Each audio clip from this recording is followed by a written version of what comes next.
दोस्तों नमस्कार। Banking sector में एक ताज़ा अपडेट। जी हाँ, बिल्कुल भाई साहब, ताज़ा अपडेट इस वजह से भी है कि अभी मैंने कुछ समय पहले आपको, अभी 5-6 दिन पहले की बात है, मैंने अपने वीडियो के माध्यम से आपको बताया था कि उत्तर बिहार ग्रामीण बैंक ने 12th BPS अपनी बैंक में जुलाई 2024 से लागू किया। वहाँ का प्रबंध तंत्र जो है वो सेंट्रल बैंक का है, यानी कि प्रवर्तक बैंक उनकी सेंट्रल बैंक है। ये बात मैंने आपको अपने वीडियो में बताई थी।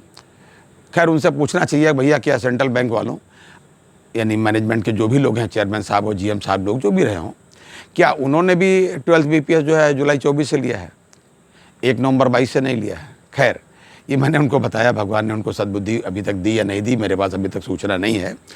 खैर, तो ये RRB की ये स्थिति है। अब मैं दूसरी स्थिति बताऊं, इसका दूसरा पहलू। उत्तर प्रदेश में पहली जो RRB खुली थी ग्रामीण बैंक, उसका नाम है प्रथमा बैंक था। तो वर्तमान में कई बैंकों का इसमें समामेलन यानी कि मर्जर हुआ है और आपस में जो भी एमलगमेशन हुआ है। इसके बाद में आजकल इसका नाम है प्रथमा UP ग्रामीण बैंक। ये जो है sponsored by Punjab national bank है वर्तमान में। तो इसने एक ताज़ा सर्कुलर भाई साहब अभी किया है, बिल्कुल लेटेस्ट सर्कुलर किया है, और वो भी जो है स्टाफ के कल्याण के लिए, यानी कि स्टाफ वेलफेयर फंड से करेंगे। और क्या किया है ये मैं आपको बता रहा हूँ सीधे सीधे। इन्होंने 22 तारीख को बोर्ड मीटिंग थी इसमें, अभी इसी 22 जुलाई को। तो बोर्ड मीटिंग में इन्होंने 2 सर्कुलर पास किए हैं, और भी बातें पास की, लेकिन जो स्टाफ वेलफेयर की वो 2 बातें हैं। एक तो ये मेरे ख्याल से सर्कुलर ये 29/2024 है HRD का।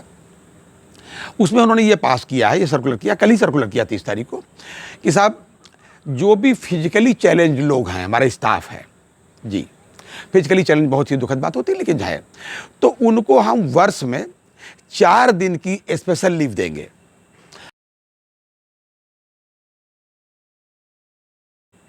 उस स्पेशल लीव को वो अपने किसी भी तरीके से अवेल कर सकते हैं। जैसे फिजिकली चैलेंज हैं तो अपने किसी ट्रीटमेंट के लिए या अन्य उसी से मिलते जुलते किसी अन्य कार्य के लिए, देखिए इसके लिए उनको अप्लाई करना पड़ेगा, थोड़ा सा प्री सैंक्शन लेनी पड़ेगी। प्री सैंक्शन ले करके उसको ये इस्तेमाल कर सकते हैं। जी हाँ, उनको HRMS में उसको अपडेट करना पड़ेगा अपना आवेदन। HRMS है उनके यहाँ जी। हाँ, 1-2-3 बातें उसमें जरूर लिखी कि भाई इसको नेक्स्ट ईयर के लिए कैरी ओवर नहीं कर सकते, इसको इस्तेमाल आप कर लीजिए। ठीक है, अच्छी बात है, बहुत अच्छी बात है भाई साहब, अन्य बैंकों को इससे सीखना चाहिए। और एक और सर्कुलर किया साथ में उन्होंने, सर्कुलर मेरे ख्याल से 30/2024 है, वो भी कल ही किया है। उन्होंने कहा है कि हमारे स्टाफ मेंबर जो भी वर्किंग मेंबर हैं, उनका जिस दिन भी वर्ष में एक बार भी बर्थडे, तो एक ही बार होता साल में एक बार, जिस दिन भी बर्थडे होगा उस दिन उनको स्पेशल छुट्टी मिलेगी हाफ डे की। हाफ डे वो भी सेकंड हाफ का भाई साहब मिलेगा, क्योंकि बर्थडे भाई साहब शाम को ही मनाया जाता है। और इसके लिए उनको प्री सैंक्शन लेनी पड़ेगी। प्री सैंक्शन का मीन्स ये है कि वो भी अपना आवेदन पत्र HRMS में अपडेट करेंगे। हाँ, उनके लिए भी है कि भाई उसको कैरी ओवर नहीं करेंगे कि अच्छा इस बार नहीं लिया तो चलो अगली बार इकट्ठा ले लें तो पूरा 1 दिन का हो जाए, 4 साल ना लें तो 2 दिन खो जाए, ऐसा कुछ भी नहीं है। लेकिन ये बहुत ही कल्याणकारी स्कीम्स हैं। मैंने इस वजह से आपको बताया, इस वजह से बताया, एक तो उत्साहवर्धन होता है स्टाफ में, स्टाफ को लगता है कि हमारी बैंक हमारा बर्थडे सेलिब्रेट कर रही है, यानी हमें कुछ समझ रही है, हमारा योगदान बैंक के विकास में समझ रही है। ये तो है प्रथमा बैंक का।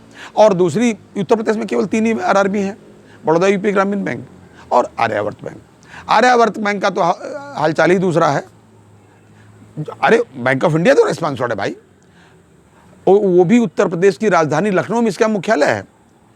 वो भाई साहब अभी तक, आज तक मेरे पास सूचना नहीं है कि उनको 12th BPS के संबंध में कुछ भी मिला हो। ये आश्वासन था कि साहब 31 तारीख या 1 तारीख तक मिल जाएगा, ऐसा आश्वासन। हालांकि इस तरीके का आश्वासन उनको कई बार मिल रहे हैं, ना किसी को अभी तक एक्स ग्रेशिया मिला, ना किसी को अन्य चीजें मिली। हालांकि बड़ौदा UP ग्रामीण बैंक ने दे दिया, सबसे पहले प्रथमा बैंक ने दिया। तो आज भी प्रथमा बैंक प्रथम है, ये मैं आपको बता दूं। और अन्य बैंक वालों को मैं एक चीज और बहुत महत्वपूर्ण बता दूं कि ग्रामीण बैंक में पहले पेंशन नहीं थी। इनकी पेंशन भी इनकी मेहनत से, इनके संघर्ष से, कोर्ट में मुकदमा जीतने से, ये अप्रैल 18 में उन्होंने सुप्रीम कोर्ट से मुकदमा जीता था और मुझे याद है जस्टिस जोसेफ कुरियन साहब जज थे, उन्होंने ऐतिहासिक फैसला दिया था। तो वहाँ तो खैर अभी पेंशन अपडेशन की बातें नहीं है, उनके कुछ अन्य मामले चल रहे हैं, जल्दी ही आपको सूचना मिलेगी। है ये कि भाई पेंशन का मतलब यह है कि जिस दिन आदमी रिटायर हो अगले महीने से उसको पेंशन मिलना शुरू हो जाना चाहिए। लेकिन ग्रामीण बैंक में पेंशन ही नहीं थी, तो पेंशन ही अप्रैल 18 में आई, तो अप्रैल 18 से वहाँ लागू हुई, जबकि लोग पहले भी रिटायर हुए यहाँ, और भारत सरकार की बैंक है ये। तो उनके वही मुकदमे चल रहे हैं सुप्रीम कोर्ट में, हाई कोर्ट्स में भी कुछ चल रहे हैं, बाकी सुप्रीम कोर्ट में चल रहे हैं। देखते हैं नतीजा क्या होता है। लेकिन मैं एक चीज़ बता दूं, अभी तक कोई भी चीज़ संघर्ष से जो भी ली गई है, ग्रामीण बैंक वालों को सब मिली है और ग्रामीण बैंक वालों ने मुकदमे हारे नहीं हैं। तो मैं अन्य बैंकों के लिए केवल इतना कहूँगा कि वो चाहें तो ग्रामीण बैंक वालों से संघर्ष का मादा उनसे ले सकते हैं कि कैसे संघर्ष किया जाता है। मैं आपको बता दूं कि कमर्शियल बैंक में, नेशनलाइज बैंक में, राष्ट्रीयकृत बैंक में, पहले जो प्राइवेट थी बाद में नेशनलाइज हुई, उनका पेंशन अपडेशन भाई साहब लगभग 30 बरस से नहीं हो रहा।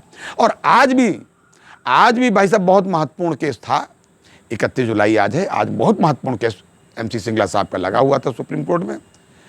तो आज भी केस वो नहीं सुना गया, क्योंकि वो जो डबल बेंच थी उसमें जो एक जज थी मोहतरमा हेमा कोहली साहिबा जस्टिस, वो आज नहीं आई, शायद अवकाश पर थी, इस वजह से वो बेंच आज नहीं हो पाई। तो फिर जो भी डेट लगेगी, लेकिन लगभग 30 साल से नहीं हुआ।